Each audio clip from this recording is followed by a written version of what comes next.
Welcome back to another episode of the podcast. Jumping straight into the EU and Apple are still going at it with each other. The European Union has implemented new regulation that will disallow Apple from limiting charging speed of USB Type-C devices. This is due to concern that Apple was going to use their technology that they've used with their Lightning connectors for made for iPhone and take that and use it to USB-C as well, so that you'd have to go through Apple's regulations. You have to pay them a little cut, make a little money for Apple, and then they'd limit you if you weren't one of those guys. But the EU has pushed back, and they've been pushing for a universal charging standard for quite a few years, trying to get everything that's going to be rechargeable to be on a Type-C charger. And this move, aligns with their broader goal of making sure that all of their charging devices in the EU will have the same solution. They'll all be Type-C. That is what they're pushing. That is what your devices will charge with over there. So there is kind of a loophole to this, and that is that it doesn't actually pertain to data transfer speeds. So they could still use it for that, but they won't be able to use it for actual charging speeds. Whatever the iPhone's supposed to charge at is what it'll have to charge at with the Type-C connector. And it might actually have to Apple might have to redesign some stuff if they were planning on limiting things like this. But they won't have that choice anymore. Based on that, is it good that the EU is enforcing things like this? I think to an extent it is. It's good to have somebody making sure that things are standardized so you don't end up with the disaster of, I have to bring 10 devices with me on this trip and I need 10 chargers. This at least pushes it all so that you can bring, one cord if you want to, one type of power brick. You don't need a ton of things. Makes it easier on the consumer to know what to buy. What'll have to happen is these USB Type-C connectors will have to have some way of getting approved, because otherwise people do funky things with chargers to make data speeds different, to make charging speeds different. And there's no good way of knowing for sure. So they'll have to find a way to make sure that people buying these products will know that they're getting a good one if they're going to force it to all be one. But on the other hand, I think this is also a bad thing at the same time. I think it does hinder some innovation to an extent, because if they're pushing one type of connector and one standard for everything, what if a better one comes along? What's the point of making a better one if you can't use it anyways in most of the world? So there's pros and cons to this. It goes both ways. But at least, Apple's entire rest of their lineup is Type-C. Apple was actually one of the early investors in Type-C. Then they went to Lightning because Type-C was going to take too long, and now they refuse to go to Type-C. And Apple keeps using the environment as an excuse, like, we have to stay with Lightning. There's so many things built for Lightning. But you switched off a 30-pin, and at some point you're going to have to switch anyways. Maybe you even go full, wireless charging. And if you go full wireless charging, people are going to throw away all their Lightning stuff anyways. So is there really that big of a difference here? It just seems like hesitation on Apple's end for the most part to not want to push forward and just put Type-C on their stupid phone when they can make money off of the Lightning connector still. Speaking of making money, GPT-4 has been released. OpenAI has announced its release of ChatGPT-4. Now, this blows ChatGPT-3 out of the water when it comes to doing certain tests to see how close it is to being a person. Just to give you an example here of how big the difference is, ChatGPT-3 had a massive 175 billion parameters, and ChatGPT-4 has about 100 trillion parameters. So quite a bit more parameters when it comes to this language model. And, it's supposed to help its understanding of context, allowing for more accurate and nuanced responses. So it should be able to get more specific and better at determining what's wrong, what's right, and what it's supposed to respond with, getting the context clues easier, which ChatGPT-3 did a good job of anyways, but ChatGPT-4 is supposed to just, slide that home basically. So ChatGPT-4, we've seen it already. Microsoft is using it for Bing. I'm sure Coca-Cola is planning on using it, and Discord's planning on using it. And it's only going to get wildly better with each iteration. I think we're going to see rapid growth here for a few years. And then, you have your 80-20 rule, your 90-10 rule, where The first 90% is really easy to nail, and the last 10% not as easy to nail. But rapid growth in this area, I mean, we're really going to find out here how good Lambda is, how good these other competitors to ChatGPT are, and if they're moving at the same rate. And if not, I think a lot of people are going to be moving over to Microsoft Edge. I was playing with it today, and having the chat there is actually like super nice for certain things.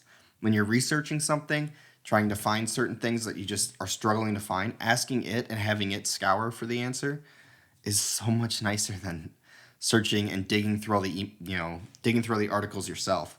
Sometimes it's nice to go read the individual articles, but you type it in the chat and it'll give you, this part was taken from this article, and it'll give you all its sources at the bottom, and then you can go read from there. So there's no reason not to be using it, basically, unless you really despise Microsoft that much. But at the same time, Google's your other option, really. So, what's the winner there? Now, with AI developers and governments and users working together to advance these AI models like ChatGPT-4, you know, how do they make sure they're used responsibly and ethically while fostering, innovation and maximizing their potential benefits? It's some dirty water. I mean, there's no tech that's gone unused for harm. There's no tech that's gone completely for good, like to the good people. It's all gone for both sides. What they can hope to do is just make sure that it stays more in the green than in the red. But at the end of the day, people aren't trustworthy. So, whether it's the people making it that lean it one way or the people not making it that lean it one way, there's just no good way to know how to balance this super correctly. You just gotta expect people to. You gotta expect most people are good. That's what you gotta hope for here. On that note, the Pixel Fold has a new release date estimate here. So they're planning, it seems, to be releasing in June this year, which will be interesting to see. I'm curious to see if this phone will be based on Samsung's foldable technology. I'm guessing Google's sourcing the device from somewhere. So if it actually gets released in June, is this going to be like a preview of the Samsung Galaxy Z Fold 5? Or is this going to just be, is Google actually doing this on their own? Which would be interesting to see as well, but I would guess they're sourcing at least the hinge from somewhere. Now, a rumored price of $1,800, pretty sure we've covered that before. And the real thing here is that if Google really is doing this, for one, it'll come with the Pixel camera set, most likely, especially for $1,800, which would be great to see. I mean, nothing beats Pixel or iPhone cameras. And on top of that, if it comes with clean Android, that's a big draw to a lot of people. So it'd be great to see that. We're expecting to see high-end specs here with a super powerful processor, ample storage, advanced camera, just the whole shebang. It should be a sweet device. Hopefully it's not like the Google's fourth or fifth iteration type of device. It's like the 1 through 3 that are like super good and everybody loves before Google makes it bad. Hopefully we start there, and hopefully the first few models really help out, and hopefully Google doing this in the foldable market will swing the industry to start making more things work better on these devices and explore more form factors like this and more designs like this. Be great to see some more competition, especially in the North American market, where you can't buy certain devices over here. They don't work with our networks very well. It'd be great to see a competitor like Google kind of jump in here and do this. And with Google's reputation for doing software well and hardware pretty well, it'd be great to see that come. I mean, Project Soli was kind of a miss at first, but on a foldable device, it might actually be cool to see, their hand gesture thing where you could make hand gestures to the phone and it does stuff, or maybe it can read and track your finger like a style. I mean, there's a lot of things they could do with it on a bigger device where it kind of makes more sense for it to actually be there. Waze is adding EV charging to its app. So what I mean by that is they're adding a new feature to make EV owners be able to find compatible chargers for their vehicle much easier. So it should be providing information on charging point availability, type, compatibility with your model. The update is to try and help people with range anxiety feel more comfort. Now, users can plan their trips using this as well, built right into the app. And the app's update is a big deal. It shows that a lot more people are buying EVs. They clearly feel a need to do it. Waze, which is owned by Google, you could see this feature coming to Google Maps in a little while too if Waze is doing it. It's just signaling more of a change. Now, I did see a couple articles talking about that some of these EV chargers were actually just bringing them to regular gas stations. So maybe it's not quite ironed out yet, but you should be able to see things too, like the network that the charger's a part of. I don't know if it will show Tesla's network on there at all. I would guess so. I don't see why not, but we'll have to wait and see. This is a great thing to see that they're adding it to these bigger apps, not just like download this app to do, your charging with. If you download every app for every charging network to find your chargers, that sucks. So to have an app like where Tesla has an app, again, they have an app, but at least the app is like if you have a Tesla, you see that your charging networks are in that area. It shows you on your car, can show you along your route. But when you're making like a Charge America or whatever it's called, whatever those other ones are called, when you're making a network like that and people have to download an app that doesn't like do other things for them to do this, like if it doesn't do any navigating and it doesn't do it well and it doesn't control their car at all, the reasons to download the app are so slim, but then you kind of have to if you're gonna have to charge at one. It's a giant mess. So if they can start implementing these charging networks into maps like this, like Waze is doing, and maybe you could even pay at the chargers through Waze if they do that in the future. I don't think that was part of this, but in the future, if they did, it'd be cool to see stuff like that where it makes it feel more like a gas station experience versus great, I gotta find a charger. Because electric vehicles already slightly lacking in range from normal vehicles, it'd be great to just see some balance there and make it easier for the average EV owner to find things. Speaking of EVs, we have Tesla is implementing a new suspension feature for their Model S and Model X vehicles. Now, the innovation here enhances how suspension will react to different roads. By that, they're taking what is real time and detecting potholes in the roads with their vehicles are driving all over the place. Your car runs over a pothole, someone else runs over it, third, fourth person does. The car learns where that pothole is on the road, and then at that time, when you're about to hit that section of road or hit that spot in the road, it will adjust the suspension so that you don't feel that bump as noticeable. And it will do this on rough roads, for potholes, for everything. Now, this is another great, it's cool to see that Tesla's able to do these, over-the-air updates to make their experience better as a smoother ride in a Tesla, which Teslas already don't, for the price, have the best comfort for ride. But this is definitely a step in the right direction here, adding things like this where the cars can learn in real time. New pothole shows up, a couple people hit it, and then your car learns, hey, right here we need to do this, or hey, avoid this. So this is just another way to show that, all these other companies that are adding the ability to map roads by driving them for autopilot features versus letting the cars drive it and mapping it that way. This is a benefit of being able to map it as cars are driving that area versus mapping it once and that's the road. This is just another great example of Tesla's commitment to improving its comfort, their ability to do these updates like this and just make their cars better over time. And it's these small updates like this that keep making the cars a little bit better, and you just stay a little bit ahead at all times. You're not making new cars every year, but every year you're like, oh, my car actually got better this year, which you can't say about most other vehicles. So how might this influence customer expectations and preferences? This is where Tesla also gets a little sticky, because if you're doing this, what's to say that they don't go, hey, we're going to start doing this. We're going to use your vehicle's information because it's like basically ours, but you kind of own it. But we're taking all the information from the cameras and stuff. We're mapping these roads, and we're going to add this suspension feature, but it's $200 or it's $20 a month. Your car's going to know what to do. It's going to be able to do it.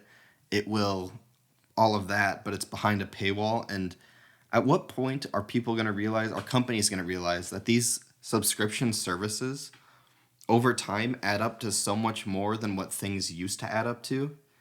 and consumers will have to choose what subscriptions they really, really want. And they're not going to pay for all of them. And then some companies are going to get hurt more by that than others.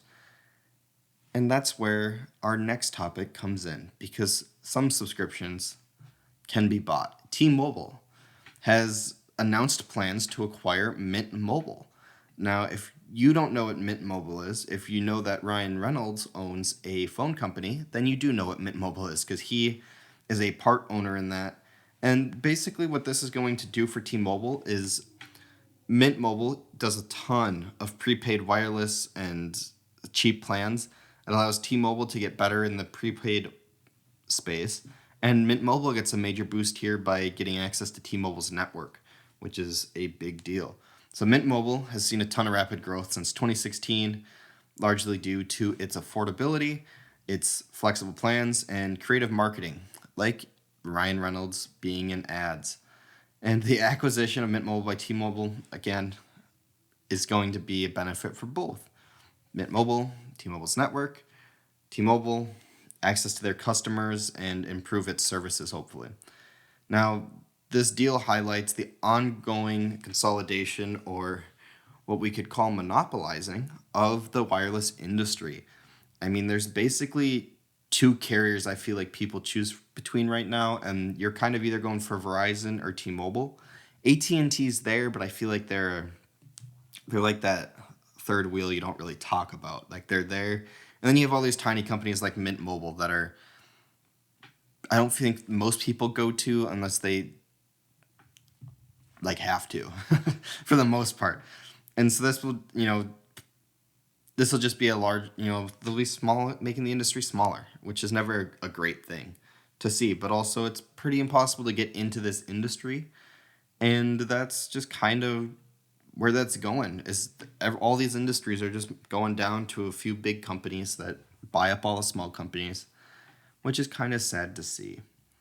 Now, one of the other things we're going to see here is Ryan Reynolds will continue to be involved with Mint Mobile and will, keep making ads. And I wonder if he'll be making ads for T-Mobile as well now. And if you're wondering, well, what did this cost T-Mobile? About 1.35 billion to purchase this, and it will be through a 39% cash transaction and the acquisition of 61% worth of the stock assets. And again, I don't know if this is that great of a thing with these big whale companies buying up these small companies, because what it does is lead us to our next topic, which is there is footage that was just released of a whale with scoliosis. And it's super rare footage, but it's a fin whale. And if you don't know what a fin whale looks like, it's the second largest mammal, and it looks really thin. Like, when you think of a whale, you think of a wider thing, but it actually looks thin for a whale. I mean, it's a massive animal, but it looks thin for a whale. And the way it's bent, it's a weird sight to be seen, but there's video of it, and they're known for their streamlined bodies, incredible speeds. Despite its condition, it actually does keep up with its pod, and it's a rare occurrence to see this. Now, they weren't able to get a tracker on it or anything like that. They couldn't catch up safely and do anything else, but they just have video of this. And it's a good reminder of the resilience of nature and animals' abilities to adapt, and adapt they do. Now, I think it'd be cool to see a study into this and just understand how this whale is able to swim like fairly correctly when its like face is going the wrong way in the water compared to the direction it's going. But it's cool to see a whale that's doing this. I mean, it looks super weird. It'd be a sight to see in person. If you think whales are cool, this would be a weird whale to go see in person. But it's out there. And with that said, I'm going to be out of here, and I'll catch you guys in the next one.